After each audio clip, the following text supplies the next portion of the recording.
আপনারা দেখছেন নিউজ কলকাতা জনকণ্ঠ। গ্রাম ও শহরের মেলবন্ধন। ভাঙড়ে বধূ নির্যাতনে গ্রেপ্তার সাংবাদিক।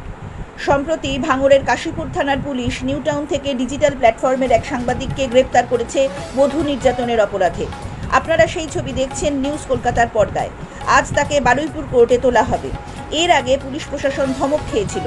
কয়েকদিন আগে সোশ্যাল মিডিয়ায় স্ত্রীকে বালিশ চাপা দিয়ে এমনকি অ্যাসিড খাইয়ে মেরে ফেলার হুমকিও দেয় এই সাংবাদিক। দিন কয়েক আগে স্ত্রী কাশীপুর থানায় অভিযোগ দায়ের করেন বলে খবর।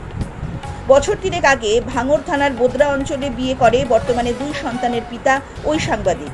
সূত্রের খবর, নিজেকে সাংবাদিক বলে পরিচয় দিলেও কোনো শংসাপত্র নেই। Bureau report, news Kolkata.